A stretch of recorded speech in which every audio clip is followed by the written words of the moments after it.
Ya empezamos a grabar la clase del 2 de abril de 2021, la bolilla 7, unidad 7.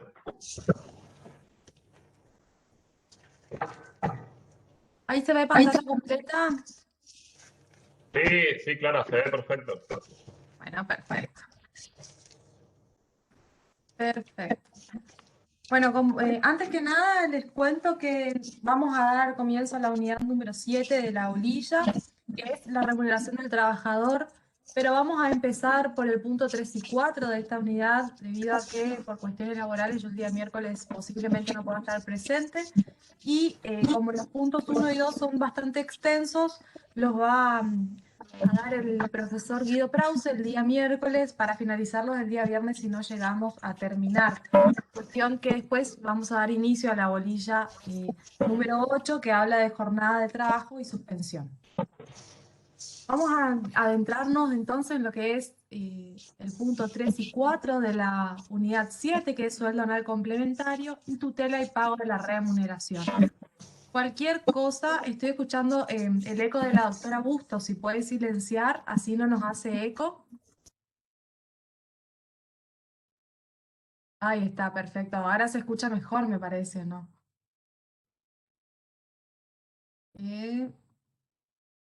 Perfecto.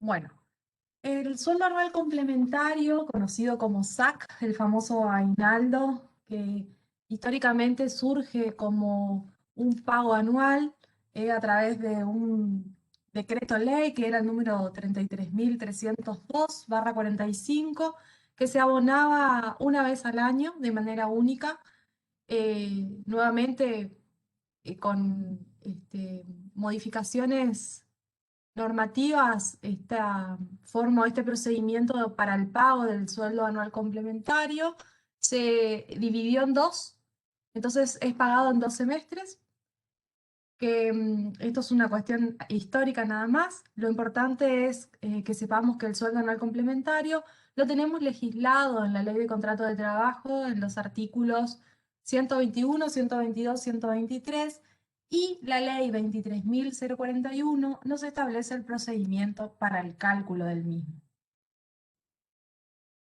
Yo quiero pasarlas, ahí está. Me parece que si se pasó a la filmina, si no se pasó me avisan, porque acá yo no puedo ver bien si se pasó la filmina, pero cualquier cosa acá Guido me avisa.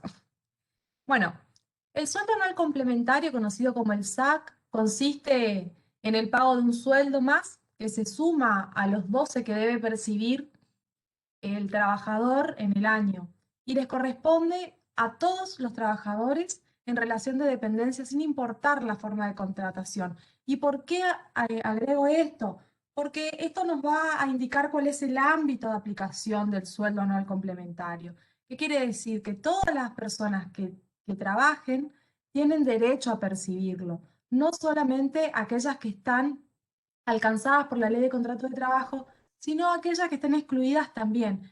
¿Por qué? Porque este derecho se ha extendido en los estatutos particulares, es decir, que aquellas personas que estén excluidas de la regularización, de la regulación de la Ley de Contrato de Trabajo, también les asiste el derecho de cobrar el sueldo anual complementario.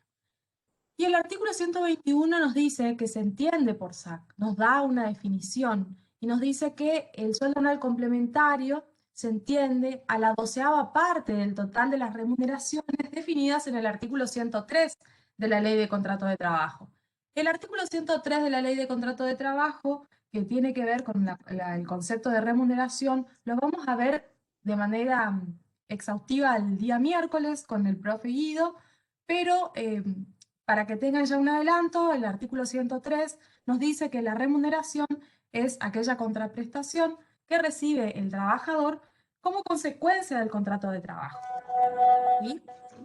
Entonces, ¿qué nos dice el artículo 121? Que el sueldo anual complementario, siendo la 12ª parte del total de las remuneraciones que percibe un trabajador como consecuencia del contrato de trabajo, en un año calendario.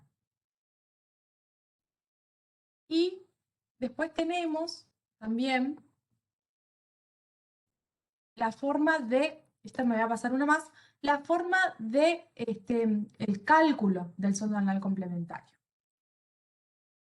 Y el artículo 122 nos habla de las épocas del pago, que ya vamos a volver a esa filmina. La ley 24041, como le decíamos en un inicio, que es aquella que nos establece un procedimiento para el cálculo, está reglamentada por un decreto que es el 1078/84.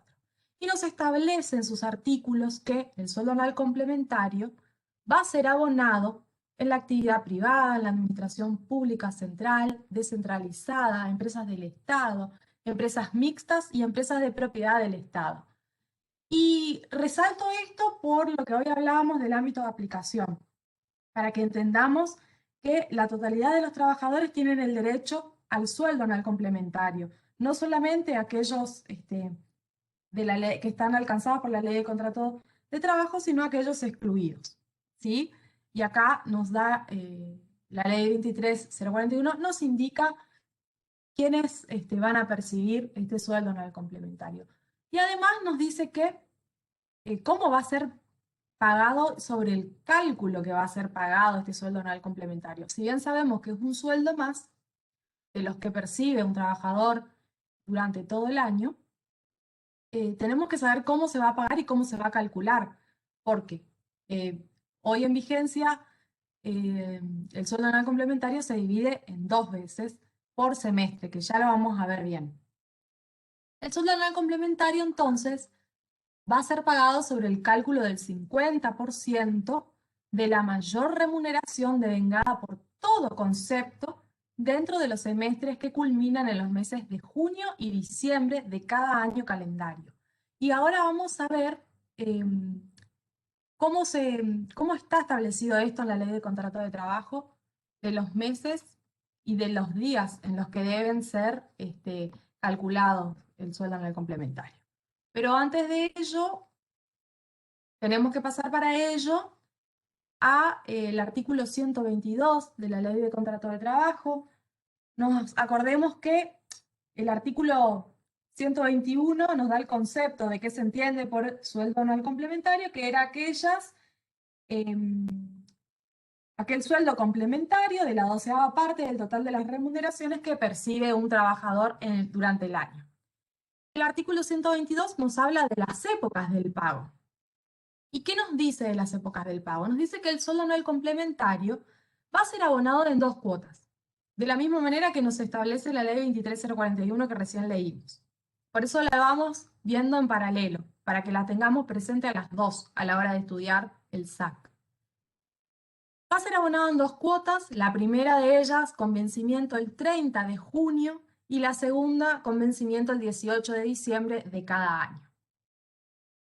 ¿Qué nos dice más el artículo 122 de la Ley de Contrato de Trabajo? Que este importe es a abonar en cada semestre como sueldo anual complementario, se va a liquidar sobre el cálculo del 50% de la mayor remuneración mensual devengada por todo concepto dentro de cada semestre que culminan, digamos, dentro del primer semestre y luego dentro del segundo semestre.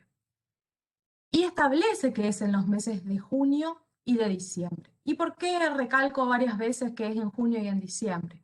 Cuando iniciamos la unidad, yo les comentaba que esto históricamente se cobraba una sola vez al año, que se cobraba en el mes de diciembre, que estaba más que nada una iniciativa para que los trabajadores dependientes de distintas patronales cuenten con un extra o un bono extra para las fiestas de fin de año. Sabemos todos que en diciembre hay muchos feriados y muchas épocas festivas, entonces para que los trabajadores cuenten con un ingreso más. Esto después se convierte y se aplica y se integra en esta ley, se modifica por una cuestión de inflación, se modifica para ser pagado en 2 veces. Entonces se liquida en el primer semestre, que va de enero a junio, el 50% sobre la mayor remuneración mensual devengada de enero a junio, y la segunda parte del sueldo anual complementario en diciembre. Si bien el artículo nos indica que el vencimiento es el 18 de diciembre, se debe tener muy presente, y esto lo establecen las doctrinas, digamos, del derecho laboral, se debe tener muy presente, y lo establece el mismo articulado en su última parte, que hay que contemplar todo el mes de diciembre, por más de que el cierre, digamos, el vencimiento la liquidación del sueldo anual complementario es el 18 de diciembre, hay que tener bien en claro y en cuenta todo el mes de diciembre. ¿Por qué? Porque si llegase a haber alguna diferencia, acordémonos que nosotros tenemos que tomar la mayor remuneración mensual de ese semestre, vamos a tener que integrar todo el mes de diciembre y en todo caso después va a haber que realizar una compensación de estos días. Entonces, cuando liquidamos el sueldo anual complementario, tenemos que tener muy presente todo el mes de diciembre. Y acá yo señalé el artículo 128 que nos habla de los plazos para el pago, que los vamos a ver más adelante. Solamente acá lo pongo con una nubecita para tenerlo presente. Porque si bien nosotros tenemos épocas del pago en junio y en diciembre, tenemos fechas máximas para el pago. Cuando un trabajador está en una modalidad de contratación mensual o quincenal, el máximo de los plazos son los 4 primeros días hábiles del mes al vencimiento del mes, ¿no? Porque se cobra mes vencido. Y cuando hay un trabajador que está de una modalidad de contratación semanal, es los 3 primeros días hábiles el plazo máximo para el cobro. Pero esto lo vamos a ver más adelante en una de las filminas. Solamente acá lo traigo a modo de recordatorio para que cuando ustedes lo estudien, lo tengan presente.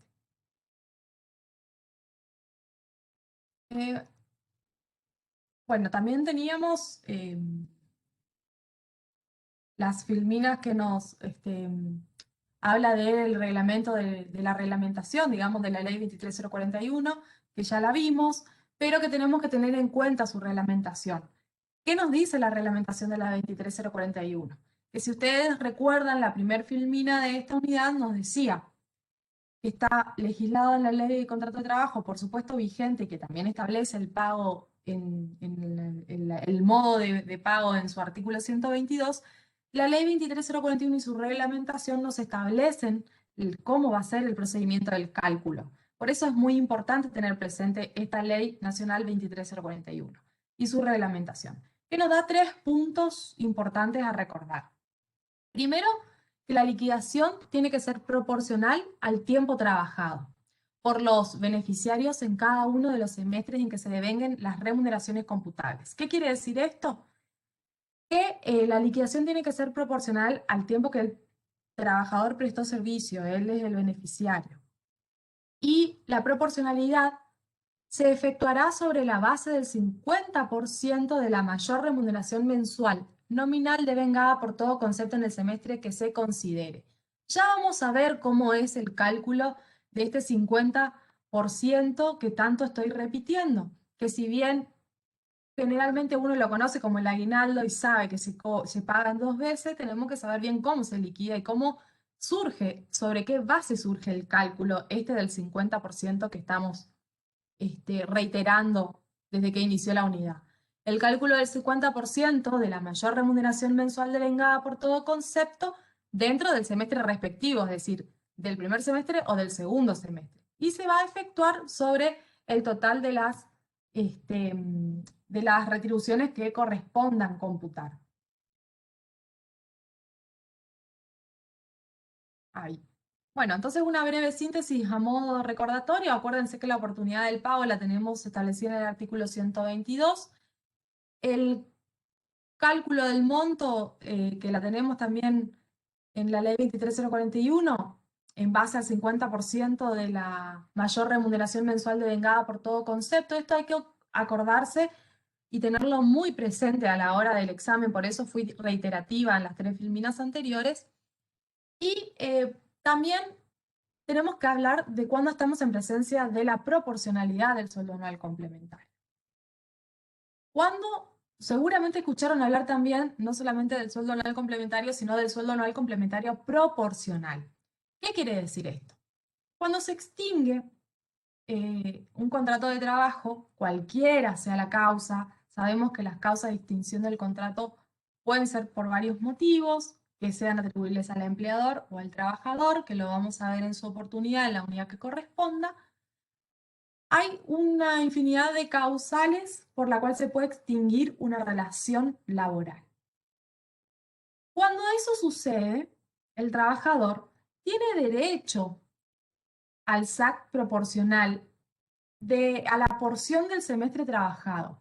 Es decir, si yo en un primer semestre no logré trabajar los 6 meses porque se extingue mi vínculo laboral, por ejemplo, en el cuarto mes, cuando se me liquide todo el sueldo, van a tener que contemplarme porque el trabajador va a tener derecho al SAC, al sueldo anual complementario, proporcional por la porción del semestre trabajado. Es decir, que van a tener que hacer sobre esos días trabajados durante los, por ejemplo, 4 meses antes de finalizar el semestre, cuando se extingue la relación laboral.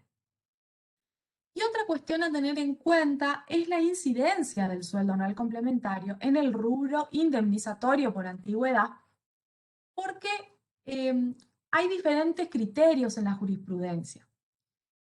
Por un lado, están quienes entienden que se tiene que tener presente el sueldo anual complementario para el cálculo de una indemnización.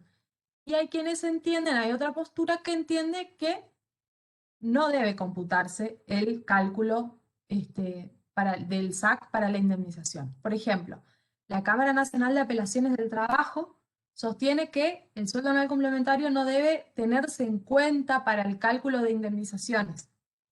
Pero la Corte de Provincia de Buenos Aires entiende que debe computarse el sueldo anual complementario en el cálculo de la indemnización. Y acá vamos a aprovechar que tenemos nuestra juez de cámara en lo laboral para que nos deje sentado el criterio de la provincia, que entiendo se debe computar el sueldo anual complementario en el cálculo del SAC. No sé si está presente la doctora Bustos, que no sé si nos escucha. También tenemos nuestro juez del civil y comercial que nos puede afirmar. Hola, ¿qué tal, Clara? ¿Cómo estás, Julián? Bien, bien. Mira, creo que tengo entendido que no se tiene en cuenta el SAC para el cálculo de la, o De la sea, indemnización. eh, de la ¿Cómo indemnización, ¿no? O sea, se toma, eh, se toma el eh, criterio de la Cámara Nacional de Apelaciones del Trabajo, que así es. ¿Y qué sostiene tiene que ver el que el juez sueldo civil y anual comercial en complementario. esto? Lo Sí, que Está ahí pasa la es que, doctora Busto, que es juez laboral. Sí, yo siempre les explico que de cara a la realidad, la mayoría de los casos que nosotros tenemos son casos de empresas muy pequeñas, en general son muy chicos. Entonces tratamos, dado que hay indemnizaciones muy voluminosas, duplicadas, la cuarta parte, las tres remuneraciones del certificado de servicio, que tratamos de no abultar tanto. Entonces, tratamos de mantener el criterio de no aplicar el SAC sobre los rubros indemnizatorios.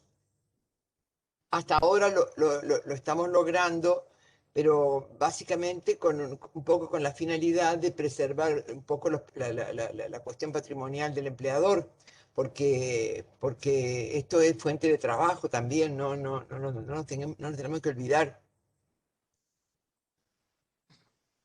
perfecto. Muchas gracias, doctora. Bueno, ahora sí. Ahí está. Lo más importante es cómo se calcula este sueldo anual complementario con un ejemplo porque fui tan reiterativa con el tema del 50% que por ahí podemos marearnos. Entonces, nosotros a la hora de calcular el sueldo anual complementario, como base o como regla general, ¿qué tenemos que tener presente? La mejor remuneración del semestre y los días trabajados del semestre. Y tener muy presente los artículos que veníamos releyendo de la ley, porque ahí está todo y es muy clarita la ley de contrato de trabajo en cuanto a la conceptualización y la forma de cálculo del sueldo anual complementario.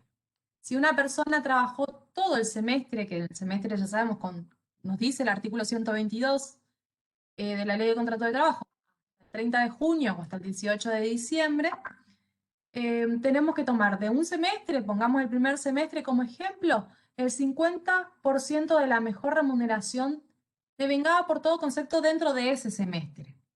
Entonces, tomamos la mejor remuneración del primer semestre y la dividimos por 2 para obtener el 50% de esa mejor remuneración. La dividimos por los días del semestre y a ese resultado lo multiplicamos por los días trabajados del semestre. En este ejemplo, yo puse 182 días porque como si fuera el caso de que el trabajador asistió a trabajar todos los días, trabajó semestre completo, no tuvo ninguna extinción del vínculo laboral antes de que termine el semestre, etc. Pero en el hipotético caso que así no fuera y que no haya ido a trabajar el semestre completo, se va a tener que tener en consideración para el sueldo anual complementario los días trabajados.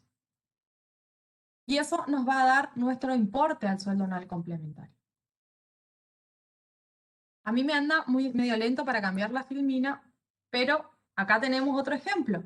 Si una persona no trabajó todo el semestre, el cálculo es el mismo, pero se multiplica por los días trabajados, ¿sí? Para tener nuestro SAC proporcional que hoy comentábamos al inicio. Después, acá hay algunos ejemplos por si nos hace falta asegurar o por ahí repasar la forma de liquidación del sueldo anual complementario o si no lo llegamos a comprender, que debo decir que están incluidos en el libro de Grisolía, que amablemente el profesor Guido lo ha subido al aula virtual, así que está disponible en formato PDF en el aula virtual el libro de Grisolía para que puedan consultar su bibliografía, independientemente de las otras bibliografías muy importantes como las de Ackerman. Sabemos que con el libro de Grisolía los alumnos y las alumnas han preparado todas las materias, entonces sepan que lo tienen disponible en el aula virtual y además que algunos de los ejemplos han sido sustraídos de las filminas de años anteriores del profesor Julián Flores, de quien tenemos que reconocer que le hemos robado algunos ejemplos. Uno es un ejemplo de un trabajador que ha cumplido tareas todo el semestre y que su mejor remuneración fue X remuneración. Esto es para recordarnos del 50% de cómo se tiene que liquidar con los resultados ya calculados para que no nos olvidemos. Pero esto ya lo vimos. Después tenemos otro ejemplo de cómo se debe calcular el SAC proporcional, que también lo acabamos de ver. Y esto es solamente a modo de ejemplificativo por si después, más adelante, tienen alguna duda cuando ustedes estudien solos para preparar la bolilla. Y también, sí, acá este es el mismo, también SAC proporcional.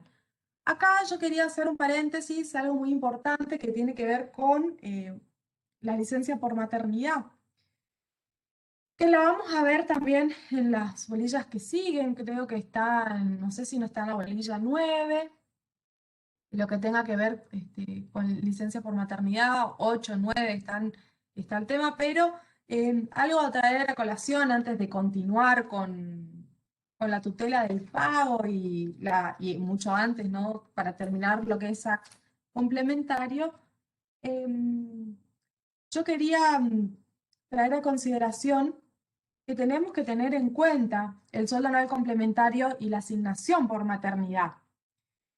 ¿Por qué? Porque cuando tenemos el periodo de licencia por maternidad, cuando las trabajadoras gozan de ese derecho de licencia que es obligatoria, es decir, que la tenemos que tomar sí o sí, no podemos renunciar a esta licencia, es decir, que no podemos ir a trabajar 2 días antes de un parto, de dar a luz, ni tampoco reintegrarnos 2 días después, porque eso está establecido en la ley de contrato de trabajo, ¿sí? Que la trabajadora debe tomarse la licencia, que es obligatoria, y además se le conserva el puesto de empleo durante el periodo indicado en el artículo 177, que no me quiero adelantar mucho, pero sabemos que es la licencia por maternidad de 90 días. ¿Por qué les digo que tenemos que tener en cuenta esto? Porque cuando la trabajadora comienza a gozar de la licencia por maternidad, tiene derecho a la percepción de una asignación por maternidad que la fija la Seguridad Social. Es decir, esta asignación, que es y debe ser equivalente a la remuneración de la trabajadora que hace uso de goce de esta licencia, no reviste carácter de remuneración. Entonces, tenemos que tener en cuenta eso. No quiere decir que no se contemple, no quiere decir que no se tenga en cuenta para el sueldo anual complementario, porque si bien no reviste el carácter de remuneración esta asignación por maternidad, por lo que venimos diciendo que no debería considerarse para la determinación del sueldo anual complementario, no obstante ello, dado que ese periodo de licencia es considerado tiempo de servicio, porque el artículo 177 de la Ley de Contrato de Trabajo, si después lo van a ver con profundidad, dice que la trabajadora conservará su empleo durante el periodo indicado del uso de licencia, no, dijimos que es de carácter obligatorio, no afectará la percepción del aguinaldo del periodo en que se trate. Pero hay que tener en cuenta a la hora de calcularlo porque tenemos, por ejemplo, si dentro de un semestre la trabajadora usufructuó los 90 días de licencia, habiendo prestado servicios los restantes 3 o 4 meses, el sueldo anual complementario se tiene que devengar sobre un semestre íntegro, pero solo se tiene que observar para el cálculo exclusivamente lo devengado como remuneración, ¿sí? O sea, tenemos que tener presente los meses que ella prestó efectivamente servicios, porque por ahí es esa la mayor remuneración. Dentro del semestre, ¿cuáles son los meses que efectivamente se debe tomar para el SAC proporcional cuando una persona está haciendo uso de la asignación por maternidad? Y esto, bueno, Ackerman lo resalta mucho en su bibliografía, por eso que me parecía a mí que teníamos que traerlo a colación a lo que tiene que ver con el SAC y la asignación por maternidad.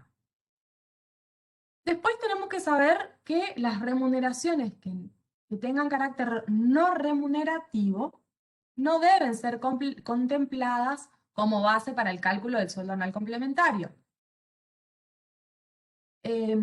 ¿Cuáles son estas prestaciones no remunerativas? La clasificación de remunerativo y no remunerativo lo vamos a ver exhaustivamente en la clase que viene junto con el profesor Guido, pero tenemos que saber aquí que las prestaciones de carácter no remunerativo son aquellas a las que se originan en la relación laboral, pero que no se otorgan como contraprestación del trabajo efectivamente realizado, ¿sí? Tienen por objeto otorgar algunos beneficios. Acuérdense que el concepto de remuneración lo teníamos establecido en el artículo 103, que nos hablaba de la contraprestación que recibe el trabajador como consecuencia del trabajo que realiza.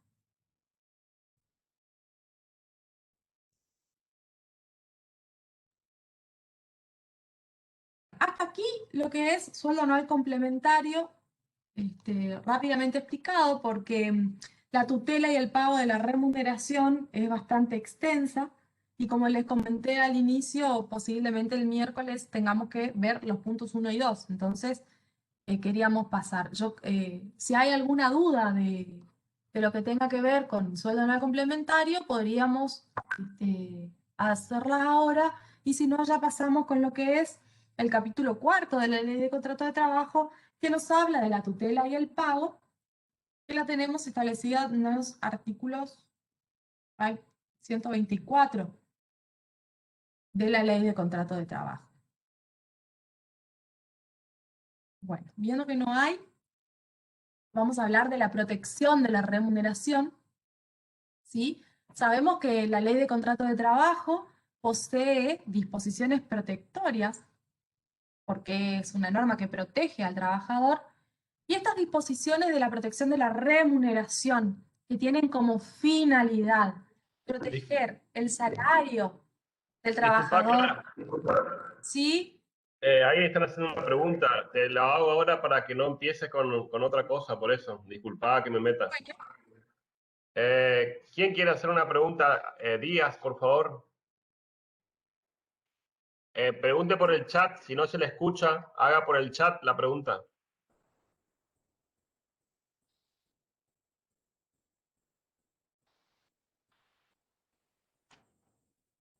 Yo solo leo que dice consulta, pero no leo ninguna pregunta. Sí, ¿Puede se ser? ve que está teniendo. Ahí está. Los pagos en caso que un empleado esté de licencia por ART, por aseguradora de riesgo de trabajo. Los pagos, a ver si estoy leyendo bien, los pagos en caso que un empleado, supongo que dice, esté de licencia por una enfermedad de riesgo de trabajo, por una enfermedad de trabajo, dice. Entonces, los pagos en caso de que un empleado esté de licencia por una enfermedad de trabajo, ¿son remunerativos? Si querés, le respondo yo. La Sí, RT paga SAC. Sí, paga. Si Eh, quiere, que responda La profe Flores, que es... Lo que la RT paga, perdón, Clara, lo que la RT paga en caso de accidente de trabajo, de enfermedad profesional, se llama prestación dineraria por ILT. ¿Qué quiere decir esto? Es un ingreso base mensual que para calcularse ese ingreso base mensual se tiene en cuenta la suma de todas las remuneraciones del año anterior al día del accidente o de la manifestación incapacitante de la enfermedad. Es decir, que esas remuneraciones o ese ingreso base mensual en los meses de junio y diciembre se va a sumar efectivamente el importe correspondiente al SAC de recibo de sueldo. Y con eso te va a dar una suma un poquito inferior a un sueldo o al salario promedio del trabajador, que es lo que tiene que pagar la RT durante un año, prorrogable por otro año más, que es el periodo de incapacidad laboral temporaria.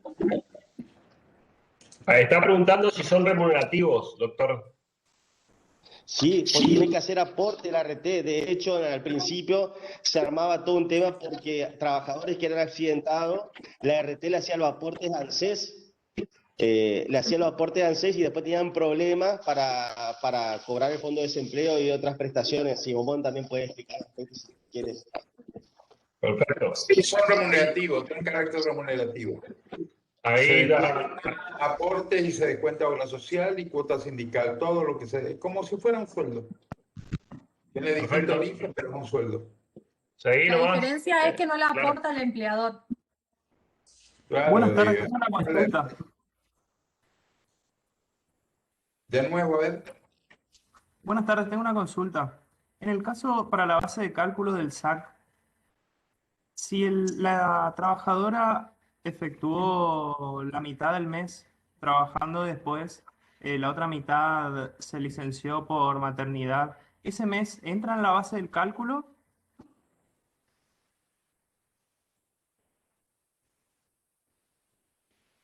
No entra la parte de la mitad, no entra la parte de la mitad para la proporcionalidad, porque la parte de... Recuerden que habíamos visto que se tenía que contemplar los meses del semestre. Sí, voy a volver a la filmina de la trabajadora. ¿Tiene que trabajar en su totalidad, sería? Me llegaba mal la pregunta, ¿cómo era?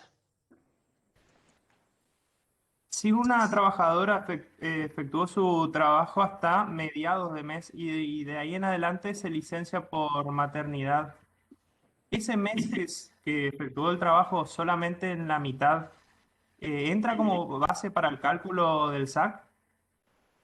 Fíjate la filmina que está en pantalla en este momento, ¿la ves? Sí, sí. Bueno, fíjate que trabajadora con licencia por maternidad, su remuneración es de 32.650, pero solamente asistió a trabajar 94 días. ¿Está clarito? El cálculo se debe efectuar en forma proporcional tomando en cuenta solo el tiempo que prestó tarea y no estuvo en licencia por maternidad. Por lo tanto, se toma fraccionada la cantidad de días. Por eso ahí está, ella lo hizo por semana, 50% de la mayor remuneración de 182 semanas por la cantidad de días trabajados da igual al SAC. No se toma esa parte de licencia para calcular el SAC. Esa es la respuesta. Claro. ¿Por Sí, qué pero no yo se iba... toma? Porque acuérdense que es una asignación por Es no maternidad. remunerativa, es no remunerativa. Exactamente. Y Iban a aparte, aclarar Equivalente al sueldo. Y si ese mes que efectuó solamente la mitad de trabajo fue el mes de el mejor remunerativo, ¿lo no tomo a puede ese ser como porque base? no tiene remuneración. Ah, perdón, está bien. Mira, Fede creo que es quien estaba consultando. Acordate que Sí, en la licencia por maternidad, no, lo que yo había dicho del artículo, de tener en cuenta el artículo 177 de la Ley de Contrato de Trabajo que nos explica que cuando se hace goce de esta licencia, quien paga, quien paga el sueldo ahora no es de carácter de remuneración, porque es una asignación familiar que equivale al monto de la remuneración, pero no es claro, una remuneración, no es de carácter remunerativo, no lo paga el empleador, sino que la asignación por maternidad está fijada por el subsistema de seguridad social. perfecto. Muchas gracias. Perfecto. ¿Alguna otra pregunta o seguimos con protección de la remuneración? Eh, Seguimos entonces. Bueno, pasamos al punto 4 de la bolilla número 7, que nos habla de la tutela y el pago de la remuneración. Este punto es muy importante. ¿Por qué? Nosotros sabemos que la Ley de Contrato de Trabajo, que posee disposiciones obligatorias, sabemos que estas normas están destinadas a proteger el salario, ¿sí? Para que el trabajador pueda tener su cobro íntegro y oportuno del salario. Eso es lo que protege la ley. La ley de contrato de trabajo de los artículos 124 al 148, yo enumero los artículos acá en la filmina para que ustedes cuando estudien vayan a la ley, porque si ustedes estudian solamente la filmina no les va a ser necesario. Por eso es importante leer, ir a la ley, si la tienen a mano también, la pueden ir relojeando. La ley de contrato de trabajo, en el artículo 124, nos habla de que la ley protege la intangibilidad de la remuneración del trabajador frente al empleador mediante distintos recursos. Se protege la remuneración del trabajador para que éste tenga su cobro íntegro y oportuno del salario. Es decir, le aseguran al trabajador que cobre su salario. Pero no solamente es frente al empleador la protección, sino también hay unos recursos de protección frente al mismo trabajador, que también la vamos a ver ahora. Es decir, que la remuneración está protegida por la Ley de Contrato de Trabajo para asegurar que el trabajador cobre de manera íntegra y oportuna su salario. En síntesis es eso. Vamos a continuar con los artículos. Yo tengo mi computadora prestada, me cuesta un poquito cambiar la filmina. El pago de la remuneración lo tenemos desde el artículo también 124 al 129. Sabemos que el pago de la remuneración es la principal obligación del empleador al trabajador. Y la ley nos fija distintos mecanismos para que se eviten fraudes al trabajador, es decir, que éste no cobre lo que le corresponde.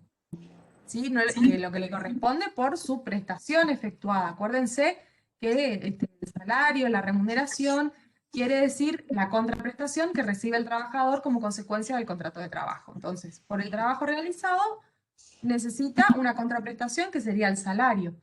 Y para que la ley lo que hace es proteger para que este trabajador no se vea engañado y se eviten fraudes a la hora de abonar el pago de la remuneración como corresponde.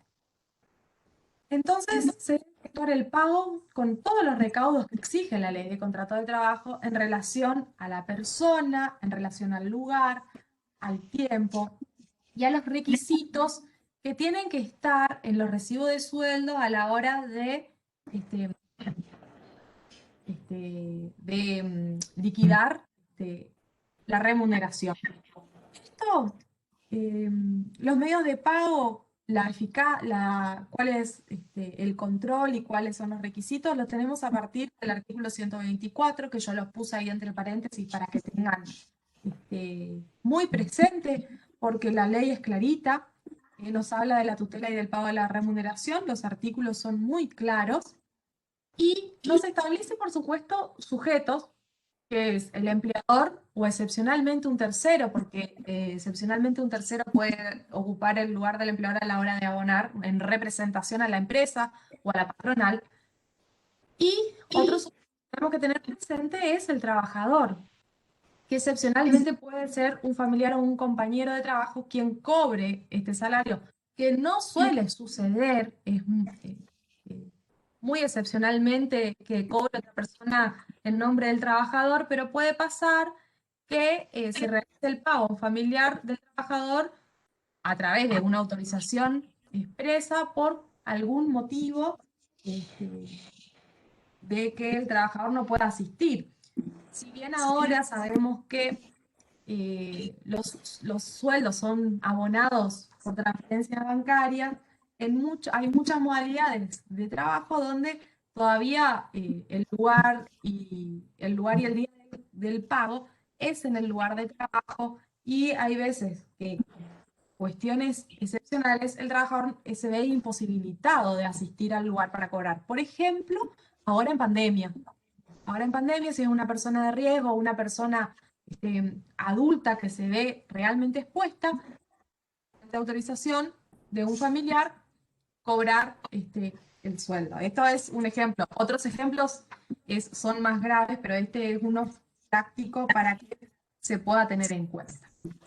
Y en cuanto a los días y horas y lugar de pago, lo tenemos bien explicadito en el artículo 129 de la Ley de Contrato de Trabajo, que nos establece.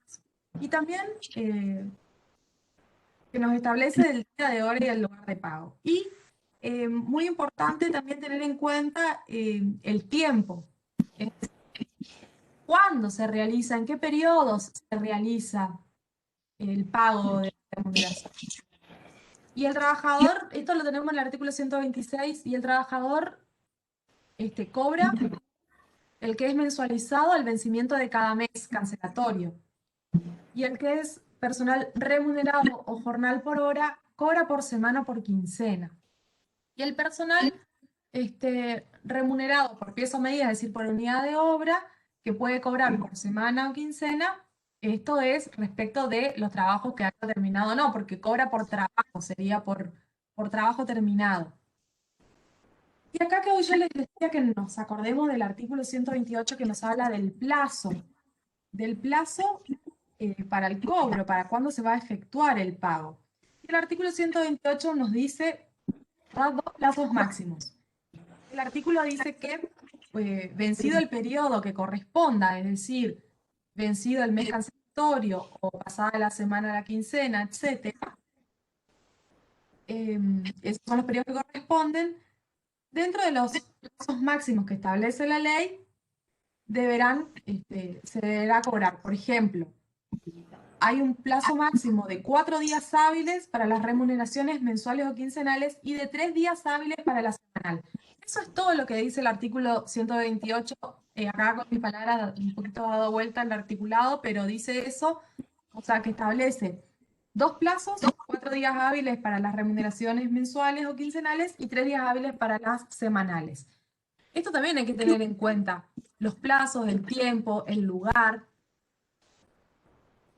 Y otra cosa muy importante es qué pasa si el empleador se demora en pagar el salario al trabajador pasando estos plazos establecidos en la ley del contrato de trabajo. Acuérdense que tenemos el tiempo de la remuneración que nos dice hasta cuánto y el plazo hasta cuándo podemos esperar o hasta cuándo el empleador puede demorarse en el pago.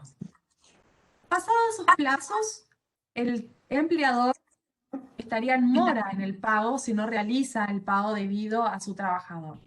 Y la mora en el pago, tenemos que tener muy en claro que la mera mora, o sea, que solamente esté demorado el empleador, no le habilita al trabajador a considerarse despedido. Esto es muy importante porque esto suele pasar en las empresas, sobre todo capaz en las más chicas que en las más grandes. Si uno se demora, puede decir que se considera despedido, pero no es así tan fácil. Primero, para que el trabajador sea considerado despedido, tiene que pasar lo siguiente. Cuando el empleador está en mora en el pago, esto le da lugar al trabajador a intimar al empleador que está debiendo el pago del salario para que lo abone inmediatamente, es decir, autoriza que se intime al empleador para que abone inmediatamente la remuneración bajo apercibimiento de considerarse injuriado y colocarse en situación de despido indirecto. Recién después de la intimación, ¿sí?, al empleador. Esto es importante porque no es que el mero retraso ya me puede colocar a mí en situación de despido.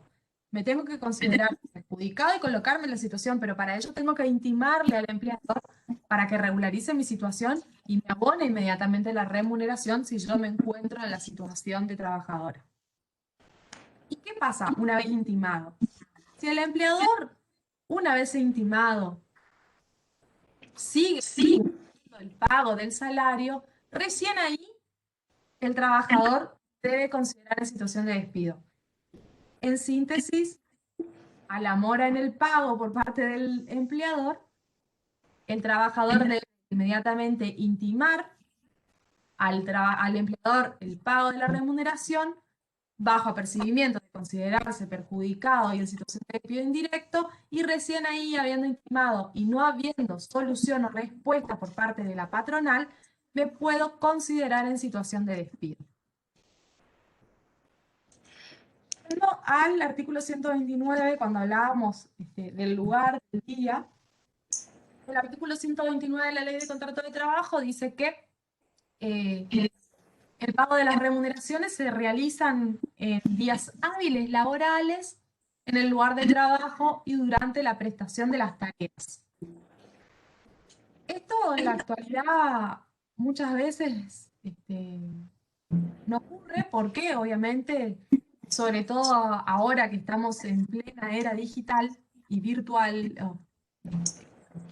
de la tecnología, digamos, se han incorporado otros mecanismos que otorgan mayor seguridad no solo al trabajador a percibir o asegurarse el cobro, sino a la empresa, a la patronal, en cuanto al acto del pago y a garantizar una fecha cierta. Esto es en el caso de las transferencias bancarias, que sabemos hoy que en la mayoría de los sueldos son abonados a través de caja de ahorros en cuenta bancaria, en cuentas sueldos en los bancos. Entonces, tenemos que tener en cuenta eso, que obviamente la ley nos dice que el pago de la remuneración se realiza en días hábiles en el lugar y durante la prestación de las tareas, pero todos sabemos que al estar bancarizado, por supuesto que el acto del pago va a ser cuando esté acreditado en la cuenta bancaria. Siempre el trabajador puede exigir el pago de contado, el pago en efectivo. Sí, por eso hoy resaltaba que es para mayor seguridad, porque como estamos en la actualidad, para mayor seguridad se suele utilizar las entidades bancarias para el pago de los sueldos. Incluso en la administración pública también se utiliza el mismo método. Y el artículo 124 nos habla de los medios de pago. que es, por ejemplo, efectivo contado, como decía la profe Bustos, que es la forma, la regla general del pago, de la remuneración.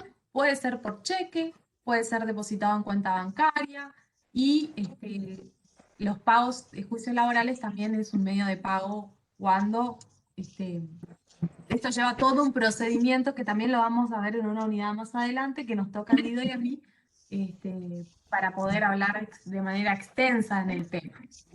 Lo importante de acá es que estos medios de pago que acreditan el salario de la obtención de la remuneración, tenemos que tener en cuenta también que tiene que haber un método de prueba de que se pagó y de prueba de que recibí el pago. Es decir, la prueba del pago la tenemos como excelencia en los recibos de sueldo, que también hoy lo mencionábamos. Los recibos de sueldo tienen requisitos que tienen que estar detallados. En los recibos de sueldo pueden haber deducciones y retenciones. Sabemos que el empleador actúa como agente de retención muchas veces, y hay veces que las retenciones pueden ser indebidas o que pueden estar mal calculadas porque el trabajador se encuentra mal categorizado. Y este recibo de sueldo va a ser una prueba para ello. Lo que es recibo de sueldo están regulados en los artículos 138 a 146 de la Ley de Contrato de Trabajo, y para el empleador es una prueba de pago por excelencia, como decía hoy, y algo muy importante, por supuesto, ahora es generalmente el digital. El sistema de recibos de sueldo se encuentra en un programa, ya no hay más papeleo. El sistema papel está quedando cada vez más en desuso, pero es importante que el empleador sepa que debe conservar los recibos de sueldo por 2 años para poder utilizarlos de prueba. El trabajador también. El recibo de sueldo constituye una herramienta de prueba para el trabajador, pero obviamente no es la única. Pero, como decíamos al inicio, es importante el recibo de sueldo porque con él se puede demostrar, por ejemplo, que se le adeuda una parte del salario o que no se le adeuda una parte del salario, dependiendo de si existieron adelantos o no de sueldo, que le va a permitir al empleador también demostrar que no adeuda el salario del mes, sino que el mes anterior proporcionó un adelanto, o que la categoría del trabajador no es la correcta, la adecuada, de acuerdo a la función que desempeña. Esto de la categoría del trabajador, no solamente se demuestra con el recibo de sueldo. El recibo de sueldo es una prueba del pago y también nos sirve para demostrar estas cuestiones, de que se nos adeuda, de que no se nos adeuda, de que tiene algún defecto la forma de liquidar el sueldo, o, por ejemplo, la categoría asignada. Que la categoría asignada también nos va a servir de prueba, y esto creo que ya lo vieron con la profe Sofi, a la hora de la inscripción. Nosotros en el alta de los trabajadores, con eso también es un medio de prueba a la hora de demostrar una categoría defectuosa. Y el artículo 60 de la Ley de Contrato de Trabajo nos prohíbe el otorgamiento de la firma en blanco. ¿Esto por qué? Porque antes era muy común que se otorguen recibos de sueldo en blanco y que los trabajadores tengan que firmar recibos de sueldo en blanco o papeles en blanco para luego por los empleadores. Y como sabemos que la Ley de Contrato de Trabajo tiene como principio proteger al trabajador y sobre todo proteger la remuneración del trabajador para asegurarle su cobro íntegro, se prohíbe el otorgamiento de la firma en blanco, y esto es un reflejo del principio de la primacía de la realidad y de las normas relativas para evitar fraude. Es decir, no está totalmente prohibido firmar en blanco. Eso es lo que tienen que acordarse, que no pueden firmarse. Clarita, ¿Sí? ¿Sí? a veces pasa en la práctica, ¿qué es lo que pasa con la firma de los recibos en blanco? Que lo hacen firmar en blanco y después lo rellena el empleador con los datos. Entonces el trabajador dice, no, yo firmé en blanco, ese no era el contenido, yo no cobraba eso, yo no tenía esa categoría, en fin. Lo que es difícil después es poder determinar, porque puede ser dos cosas, que la firma no le pertenece, en cuyo caso la pericia es más fácil de determinar, porque la pericia es si esta firma le pertenece o no al trabajador. El asunto de la firma en blanco cuesta mucho determinar, salvo que sean casos muy evidentes, la antigüedad de la firma en relación por cuestiones tecnológicas pasa a veces de tiempo entre la escritura del recibo y la escritura, la temporalidad entre la escritura de la firma, entre la escritura del texto y la firma. Entonces muchas veces es difícil de probar la firma dada en blanco.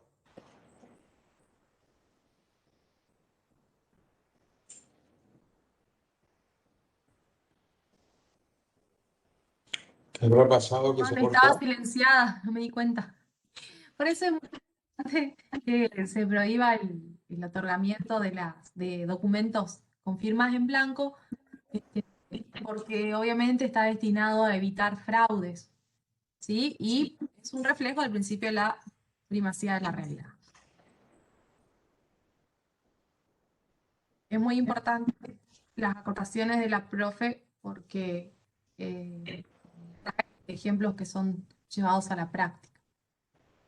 El recibo de sueldo es un requisito que dijimos que estaban establecidos aquí en la Ley de Contrato de Trabajo. Hoy en día, los recibos de sueldo se realizan a través de un programa que ya está prediseñado con los conceptos que se deben rellenar.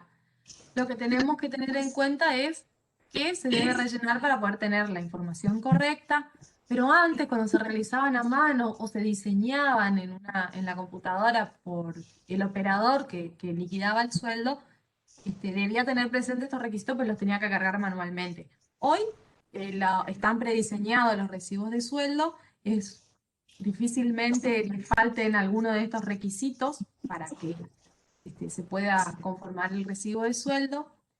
Pero bueno, es importante acá aclararles que el día que sean operadores y liquiden sueldos, a la hora de finalizar, controlen bien, porque todos somos personas, seres humanos y nos podemos equivocar y podemos liquidar el recibo de sueldo de un trabajador de manera errónea como contadores o como licenciados en la administración. Podemos no controlar lo que hace un auxiliar, un operador de la liquidación de sueldo y liquidarle mal a un trabajador por varios tiempos, por varios periodos, porque eso en la práctica pasa. Se liquida mal las cosas, el trabajador no lo sabe ver, el empleador no sabe porque terciariza con su contador el tema de la liquidación de sueldo y perjudicamos en el derecho a un trabajador por no controlar. Entonces, muy importante, porque por supuesto que si el trabajador se da cuenta puede reclamar, pero si no se da cuenta vamos a estar perjudicando a una persona por no controlar bien la remuneración que debe percibir. Bueno, los requisitos para el recibo de sueldo tenemos que saber identificar la patronal con el nombre íntegro, razón social, domicilio y quit. También al trabajador, nombre y apellido del trabajador, el QUIL, y la categoría profesional en que se desempeña, las remuneraciones que va a percibir, el total bruto de las remuneraciones, las deducciones percibidas, los importes, las deducciones, los importes deducidos y los importes percibidos, perdón, y la constancia, esto es importante, de recepción y duplicado. Bueno, el lugar y fecha de ingreso siempre va a ser el lugar y fecha, el lugar de trabajo, y la fecha de ingreso, el día del alta. El día del alta es la fecha de ingreso, esto ya lo vieron con la profe Sofía. Importante la constancia de recepción y duplicado, de tenerla firmada y guardada, ¿no? En el caso del empleador, 2 años dijimos, para que nos sirva de prueba. por lo menos. Y eso también nos va a dar cuenta de que el trabajador recibió su recibo de sueldo, lo que no quiere decir que se le haya pagado. El artículo 130 de la Ley de Contrato de Trabajo nos habla de adelanto de sueldo, que hoy mencionábamos un poquito, que el trabajador puede pedir a su patronal adelantos de sueldo que le corresponderían al mes siguiente, porque por cuestiones independientes de la vida privada que pueda llegar a necesitar. Y el empleador puede otorgar estos adelantos si se encuentra dentro de sus posibilidades. Es decir, que es una facultad, no es una obligación. ¿Sí? ¿Sí? Ah, bueno, si escuchan eco es porque alguien tiene prendido el micrófono. La ley de contrato de trabajo, entonces, nos establece lo que es adelantos de sueldo, nos dice que el empleador puede otorgar adelantos, no es obligación del empleador, el empleador puede no estar dentro de las posibilidades de otorgar el adelanto, y además, lo más importante es que este requerimiento de adelanto de sueldo tiene un tope. No se puede pedir el 100% del adelanto del sueldo. Y esto es una manera de proteger la remuneración del trabajador respecto al propio trabajador, ¿sí? Porque si a mí me da la posibilidad de que yo me solicite adelanto de sueldo íntegro del 100% del sueldo, que al mes siguiente no voy a tener que cobrar. Entonces, por eso es una manera de proteger que al mes siguiente el trabajador pueda cobrar una parte de su sueldo. ¿Qué nos dice la ley de contrato de trabajo? Y esto es lo que tienen que saber. El artículo 130 dice que no pueden exceder del 50% de las remuneraciones de un periodo de pago. Este tope máximo puede ser excedido en caso de especiales razones de gravedad y urgencia al trabajador. ¿Qué quiere decir esto? Yo puedo pedir adelanto del sueldo, pero tengo un tope del 50%, no puedo pedir más, salvo excepciones que serán revisadas por quienes tengan la relación laboral, porque muchas veces de la patronal puede estar en las posibilidades, si el trabajador realmente necesita para una cuestión de salud, por ejemplo, puede estar dentro de sus posibilidades adelantarle el sueldo excediéndonos del 50% del tope que está establecido en el artículo 130. Y bueno, para la instrumentación de los adelantos hay requisitos formales respecto del contenido del recibo para el pago de la remuneración. Eso tenemos previsto en los artículos 138 a 140. Yo no los puse en la filmina porque solamente nos habla de recibos y de otros comprobantes de pago, nos da una conceptualización, pero sí para que lo tengan en cuenta ustedes cuando estudien. Lo importante es tener en cuenta que los adelantos de sueldo pueden solicitarse hasta un 50%, que en casos especiales se puede solicitar más del 50% y que no es una obligación del empleador otorgar el adelanto, sino que es una facultad. Bueno, como sabemos, analizando nosotros la tutela y el pago de la remuneración respecto del empleador, que son retenciones, deducciones y compensaciones. Estas retenciones y deducciones nos dice la ley de contrato de trabajo que no pueden deducirse ni compensarse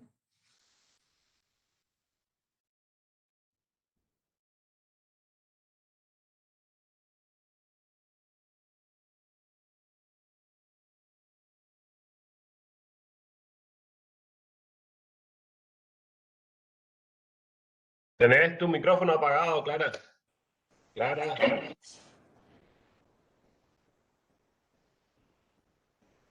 Claro, No sé si nos parece que se quedó sin internet. Perdón, sí, se me va y se me viene internet, disculpen. Bueno, acá en las retenciones y deducciones, el artículo 231 enumera de forma enunciativa distintas causas de, por ejemplo, cuando se retienen y se deducen de los montos de la remuneración, entregas de mercadería, provisión de alimentos, alojamientos, herramientas, embargos judiciales. Esto tiene límites que respetarse, por eso lo puse bien entre paréntesis. El artículo 131 es muy clarito en las retenciones, deducciones y compensaciones. Nos dice que no se puede deducir, retener o compensar alguna suma que rebaje el monto de las remuneraciones y que se encuentran comprendidos especialmente visión, descuentos, retenciones o compensaciones por entregas de mercadería, provisión de alimentos, alojamientos, herramientas o el uso de las herramientas, ¿no? O embargos judiciales. Se puede embargar hasta el 10% de las remuneraciones brutas y solo se puede exceder dicho límite en supuestos fijados por el juez, como por ejemplo la cuota por alimentos. Y acá yo marqué en rojo esto, que tenemos que tener presente que el artículo 131 tiene sus excepciones en su artículo 132 respecto de la prohibición, ¿sí?, que resulta del artículo 131 de la ley, que dicen que es taxativa, que la vamos a ver enseguida. Lo importante que tenemos que tener en cuenta y saber que muchas veces los empleadores actúan como agentes de retención. Actúan como agentes de retención y lo que trata de hacer la norma es proteger el salario del trabajador frente al empleador en cuanto a las retenciones. Porque la retención va a abarcar posibles actos, ¿sí?, que hacer el empleador en su propio provecho o en beneficio de un tercero. Entonces, por eso es muy importante tener presente todos estos puntos cuando hablamos de la protección, de la tutela y del pago de la remuneración, entendiendo que la ley protege el salario del trabajador para que éste pueda realizar su cobro íntegro o el cobro que le corresponda de su remuneración.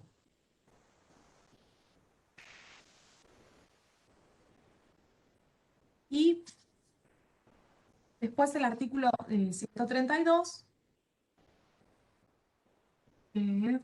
es largo, pero tenemos acá.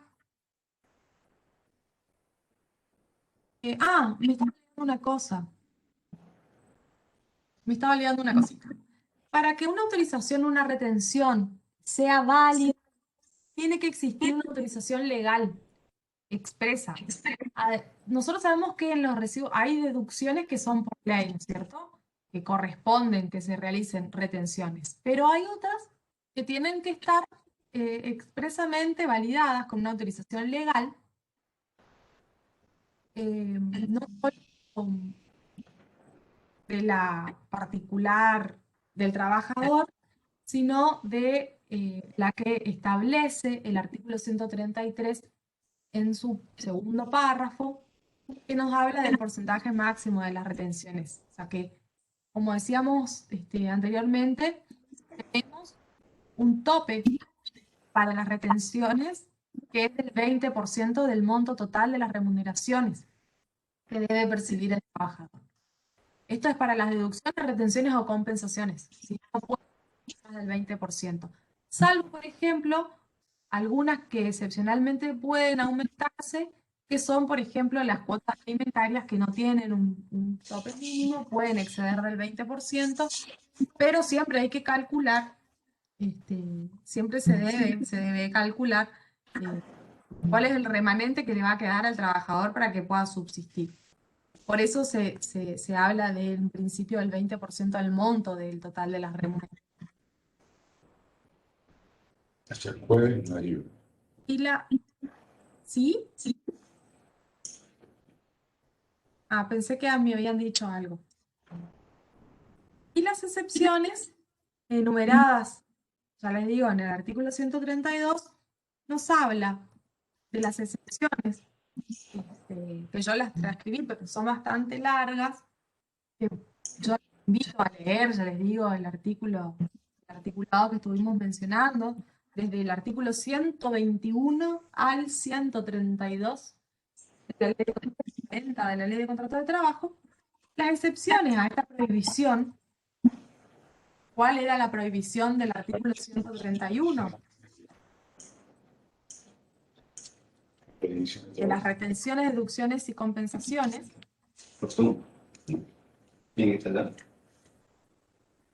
Nos dice que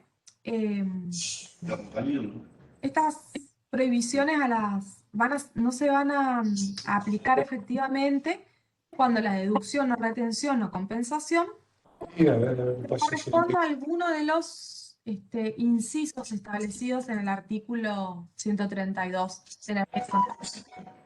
Estoy viendo que acá en la filmina no sale entero y es porque es extenso, pero ya lo vamos a modificar para subirlo al aula, porque faltan algunos incisos. Por ejemplo, nos dice el artículo 132 que nos dice: la prohibición que resulta del artículo 131 no se hará efectiva cuando la deducción, retención o compensación responda a alguno de los siguientes conceptos. Es decir, no va a estar prohibida cuando sea un adelanto de remuneración, porque estamos reteniendo sueldo del mes siguiente, siempre y cuando sean hechas con las formalidades establecidas en el artículo que establece los adelantos de sueldo, es decir, que no se exceda el 50% del salario. Eso acuérdense que estaba en el artículo 130 de adelantos de sueldo, de remuneración. Después, también la retención de aportes jubilatorios y obligaciones fiscales a cargo del trabajador. Sabemos que hay, por eso yo hoy les decía, sabemos que el empleador actúa como agente de retención y varias veces descuenta del recibo de sueldo cuestiones que sean obligaciones fiscales o la retención del aporte jubilatorio. También la ley nos dice, como excepción en el artículo 132, nos habla del pago de cuotas, aportes periódicos, contribuciones a que estuviesen obligados los trabajadores en virtud de las normas legales o provenientes de las convenciones colectivas de trabajo, o que resulte en su carácter de afiliado a asociaciones profesionales de trabajadores con personería gremial o de miembros de mutuales, cooperativas, como servicios sociales y demás prestaciones que otorguen dichas entidades. Es decir, el pago de esas cuotas, de esos aportes, es una excepción. Esas retenciones, esas excepciones, esas retenciones o deducciones del salario. Y el reintegro de precios por la adquisición de viviendas o arrendamientos, etc. También otros pagos de cuotas, como los seguros de vida colectivos, los planes de retiro, subsidios que estén aprobados con todas las formalidades cumplimentadas, pueden deducirse de los recibos de sueldo, del salario. ¿Qué más nos dice el artículo 132? Nos habla de depósitos en cajas de ahorros de instituciones del Estado Nacional, de las provincias, de los municipios, etcétera, que tengan pagos de cuota por préstamos y que haya tenido el trabajador con el Estado, se pueden ser deducidos por recibo de sueldo. El reintegro de precios de compras de mercaderías adquiridas en establecimientos de la propiedad del empleador, cuando fueran exclusivamente de las que se fabrican o se producen en él, o de las propias del género que constituye el giro de su comercio y que exponen en él mismo el reintegro. También el reintegro del precio de compras de vivienda del que sea acreedor el empleador, según planes aprobados por la autoridad competente. Estas son excepciones al artículo 131 de lo que nos habla sobre las retenciones, deducciones y compensaciones. El artículo 131, acuérdense que nos prohibía deducir, retener o compensar alguna suma que rebaje el monto de las remuneraciones con la excepción del 20%. Estas excepciones quiere decir que se pueden retener, no están exceptuadas de la prohibición, ¿sí?, de ese artículo. Entonces, es largo, pero es para que lo tengan presente porque es importante. No sé si tienen alguna pregunta de Sí, ese hay una tema. ahí sobre salario mínimo vital, fíjate. Sí, yo te leo, Clara. Si el sueldo, si el sueldo del trabajador no supera el mínimo vital y móvil, las retenciones y deducciones son el 40% o menos.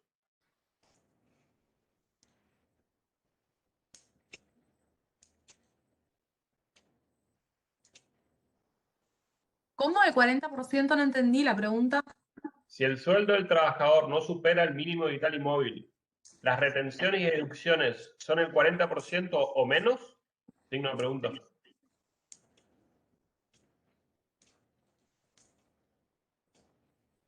Yo creo No que está entiendo. preguntando por la estipulación de que ningún trabajador debiera percibir menos del salario mínimo vital y móvil que pasa con las deducciones. En realidad no hay un porcentaje del 40%, no sé de dónde salió eso, Sí, por pero eso no entiendo. si a un trabajador que corresponde menos del salario, el salario mínimo vital y móvil, le van a hacer las retenciones que correspondan. El aporte personal respecto a jubilaciones, la cuota sindical, la obra social, todo en porcentualidad al sueldo que percibe. No hay una limitación con respecto a eso. Tienen que hacerle igual las retenciones. ¿Está claro? Lo que sí tiene una limitación absoluta es la embargabilidad, que no sería una excepción a las retenciones ni deducciones, sino que es una orden judicial la que obliga al trabajador a hacer un determinado pago y ese pago sí se le retiene del sueldo. Pero requiere orden judicial, no una norma ni nada por el estilo, orden judicial. Y Ajá. en el caso que un trabajador perciba el salario mínimo vital inmóvil, no va a poder realizarse ningún embargo, porque la ley prohíbe y declarando inembargable el salario mínimo vital inmóvil, por lo tanto no se toca. Si tiene un salario que es superior en 2 veces al salario mínimo vital inmóvil, sobre esa diferencia se embarga, es decir, sobre el monto, el segundo sueldo mínimo vital inmóvil, retienen un 10%. Y a partir del tercer sueldo, es decir, una porción proporcional al tercer salario mínimo vital y móvil, recién opera la deducción máxima del 20%, siempre dejando a salvo que no estamos hablando de cuotas alimentarias ni litis de expensa que la fija un juez de familia, no un juez laboral, ni un juez civil, es un juez de familia que la fija y que tendrá en cuenta muchas cuestiones para disponer una cosa así, es decir, que se exceda ese 20% sobre el tercer salario y el 10% sobre el segundo, e incluso un juez de familia podría ordenar embargos y retenciones en concepto de alimentos y litis de expensa para el caso que los trabajadores perciban o devenguen menos de un salario mínimo vital y móvil. No hay ningún tipo de limitación al respecto, porque hay un bien jurídico protegido que es la integridad de la familia. La cuota alimentaria está dirigida a solventar los gastos de la familia, las necesidades del grupo familiar. Por lo tanto, no puede, esto es en beneficio del trabajador y lo otro en beneficio de la familia del trabajador. Así que está bien explicado, pero no hay un límite con respecto a las deducciones legales y las retenciones que se realicen sobre el salario mínimo vital y móvil, se hacen si son legales. Si son cosas que fueron pactadas por el trabajador, como por ejemplo anticipo de sueldo y todo eso, ya hay que empezar a conversar y verlo en cada caso particular. Segunda Bueno, pregunta. está en grisolía eso, está en grisolía todo eso, Así es. está claramente, está claramente. Lo único que siempre se debe mantener lo indispensable para la subsistencia del trabajador. Cuando haya alimento o litis de expensas, sea cual sea la remuneración, se le debe preservar el carácter de la remuneración suficiente para su subsistencia. Les aclaro que pueden llegar a ver, como me ha pasado en un par de oportunidades, que el trabajador en la audiencia de alimentos del juez de familia ha dado el 100% de su remuneración. Hay dos cuestiones que hay que mirar ahí, o tres. O el tipo está afectado por una enfermedad mental, o tiene otros ingresos, o hay un fraude hacia los acreedores. Se suele hacer ese tipo de cosas en un contubernio entre alimentante y alimentado para que no quede ningún resto, para que nadie le ajuste el sueldo por un embargo. Y eso se ve bastante. Pero los jueces de familia están avispados en ese aspecto y últimamente no han permitido que un trabajador entregue el 100% de su remuneración en concepto de alimentos si es que no acredita que tiene otros ingresos para vivir él. Pero bueno, es anecdótico. ¿El otro cuál es, Guido? Sí, el otro es ¿Cuáles son los ¿Cuáles medios son los medios que tiene el trabajador para intimar al empleador para que le pague el sueldo? La intimación básica es el correo, el telegrama gratuito que tiene el trabajador. Ese es el medio de intimar el pago del sueldo cuando no se le pagara dentro de los 4 días hábiles posteriores al cumplimiento del mes. y Por si el supuesto, trabajador, siempre antes de considerarse despedido. y si el trabajador Firmó el despido, no sé qué despido firmó el trabajador. El trabajador, si firma el despido, tendría que ser, o recibe un telegrama de despido, en cuyo caso ya está despedido y tiene derecho a las indemnizaciones, si es con o digamos, si es sin justa causa. Si es con justa causa y se puede probar, tendrá derecho a la parte proporcional del SAC, las vacaciones y los haberes percibidos. Si firmó él si el trabajador firmó el despido, no sé de qué forma lo podría firmar al despido él, porque la notificación del despido es bastante formal. O sea, cuando acá me están preguntando si el trabajador firmó el despido, yo pregunto en qué lo firmó, a dónde lo firmó, bajo qué. Porque si es un mutuo acuerdo extintivo hecho ante un escribano público, lo firmó el trabajador y ahí en todo caso, en ese caso no iría un despido, no iría de indemnización por despido. Porque es un mutuo acuerdo Creo que para mí hubo se mezclaron muchos conceptos, porque acuérdense que estábamos hablando de sueldo anual complementario. Claro, no se Estábamos puede. diciendo que si un trabajador, por X motivo, que hay un montón de motivos de extinción de contrato de la relación laboral, que ya la vamos a ver en la bolilla que corresponda, si el trabajador finalizó su relación laboral antes de que termine el semestre, tiene derecho a percibir el SAC proporcional del semestre trabajado. Suponete que renuncia. Vamos a sujetarnos a la pregunta, no vamos a volver para atrás, vamos a sujetarnos a la pregunta. La pregunta tiene que ver con las indemnizaciones por despido. Vamos a aclararlo porque ya hemos visto el instituto ya vimos el principio de irrenunciabilidad y vimos algo con respecto a la prescripción. Entonces, firme lo que firme el trabajador, con toda la historia que en el recibo de sueldo no se pueden poner otras leyendas que no sea la mera, simple y sencilla atestación de que está percibiendo el sueldo. Si alguien le quiere hacer firmar al trabajador que acepta el despido sin indemnización, eso por el principio de irrenunciabilidad no tiene ningún tipo de efecto. ¿Queda claro? Sin entrar a ver lo que nosotros... Eso no tiene nada que ver con lo que estamos hablando ahora. No tiene que ver con lo que estamos hablando, es para confundirse nomás. Claro, no metan cosas que no tienen que ver con el tema. Metan cosas del tema, eso pregunten por privado en todo caso, porque si no nos desviamos del tema y se entra en una confusión. Eso tiene que ver con la forma de extinción del contrato que vamos a ver ahora al final en la bolilla 11. Pero sí estaba bien la primera parte de la pregunta, que habla de cómo hace el trabajador para intimar el pago del sueldo. Entendiendo sueldo en concepto amplio, es decir, la remuneración mensual o el sueldo anual complementario, la doctora lo contestó adecuadamente. El medio práctico y común de comunicación de este tipo de cosas es a través del correo argentino para el trabajador por un telegrama laboral que es gratuito. Pero eso no quita que en principio el trabajador concurra a la Autoridad Administrativa del Trabajo, la abre un acta con la denuncia y la Dirección Pero eso lleva Provincial del mucho más Trabajo tiempo. haga la intimación. Eso lo hacen en 24 horas. Eso la Dirección Provincial de Trabajo lo hace el mismo día o al día siguiente, incluso manda, terminada el acta, si tiene disponibilidad, manda a un inspector a que constate que no se pagó y intime al empleador a que pague. Y hay multas establecidas en el sistema administrativo de la parte esta del Contralor Laboral. Hay multas establecidas para el caso de que el empleador no realice el pago en tiempo y forma y sea obligado a pagar por una intimación del organismo oficial. Siendo las 16:30. Espera, pues ya, porque yo también me tengo que ir. Son las 16:30. Bueno, lo que queda de esta bolilla, es decir, de la segunda parte de la unidad, la va a dar el doctor Guido, que no va a demorar tanto tiempo en desarrollar la parte de remuneraciones, sino que va a ser muy escueto.